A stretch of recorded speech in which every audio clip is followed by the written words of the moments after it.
Přátelé, já bych chtěl se trochu dotknout vaší pozornosti s otázkou, která není nijak nová a rozhodně tady tím vstupem nekončí. Jedná se o prazvláštní vztah mezi indiánským světem a světem euroamerické civilizace, který není úplně harmonický už několik set let. A ta harmonie jaksi prostě se nedostavuje.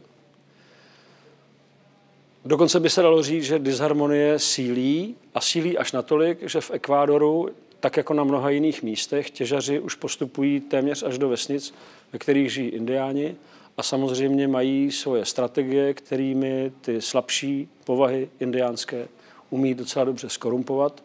Takže jsou tady lidé, kteří indiánům se snaží sehnat peníze, aby měli svoje území a jsou tady lidé, kteří pak ty indiány přesvědčují, aby právě to území zase prodávali. Což je přesně to, co se momentálně děje.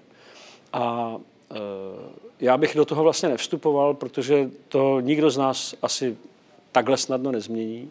Ale v tuhle chvíli jde o to, že jeden člověk v Ekvádoru, který je jaksi páteří komunity Agustino, abych to neřekl špatně, už je v ohrožení života, protože on je jeden z posledních, kteří svojí autoritou zaštiťují jistou mravní sílu indiánů a těžaři dobře vědí, že se ho potřebují zbavit.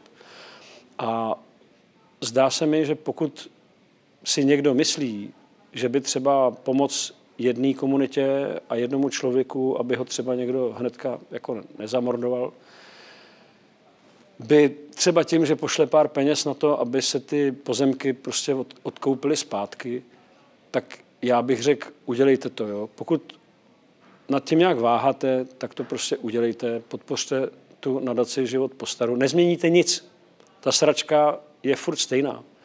Ale jenom možná zamezíte jednomu opravdu hnusnému zlu.